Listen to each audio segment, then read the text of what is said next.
জুবিন গাৰ্গক লৈ এটি কবিতা লিখিছে মুৰাদঝাৰৰ য়াসমিনে।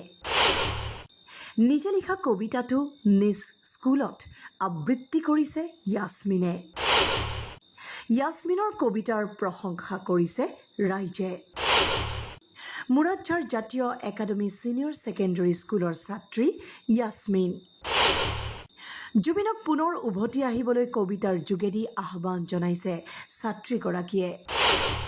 ছাত্ৰীগৰাকীয়ে আবৃত্তি কৰা কবিতাটি কেনে হৈছে জনাবলৈ নাপাহৰিব।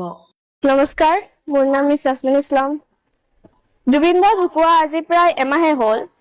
জুবিন দাক কিনো দিম, সেইবাবে মই তেওঁৰ হৈ এটা কবিতা আবৃত্তি কৰিবলৈ আহিছো।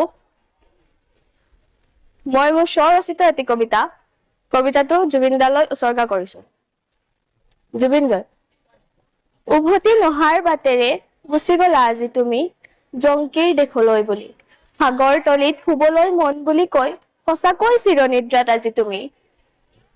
সাগৰ তলিত শুবলৈ মন বুলি কৈ সঁচাকৈ চিৰনিদ্ৰাত আজি তুমি। মই ভাগৰা নাই, জীৱন হেৰুৱা নাই বুলি কৈ প্ৰতিশ্ৰুতি দি নিয়তিৰ নিষ্ঠুৰ ধুমুহাত দেখোন হেৰাই গলা আজি তুমি। কিয় ইমান নিষ্ঠুৰ ধেমালি কৰিলা তুমি? মায়াবিনী ৰাতিৰ বুকুত মাথো সমীৰে দিব আহি তুমি নোহোৱাৰ বাতৰি। হে ঈশ্বৰ, পাৰা যদি জুবিন দাক আকৌ এবাৰ ঘূৰাই দিয়া তুমি। জুবিন দা, পাৰা যদি আকৌ এবাৰ আহি বজাই দিয়া না প্ৰেমৰ বাঁহী। তুমি বিহীন আজি অসমীয়া জাতিৰ অপমৃত্যু হল। হে ঈশ্বৰ, তোমাৰ কলমেৰে লিখা এই নিষ্ঠুৰ বাণী কেতিয়াও মানি লব নোৱাৰো আমি।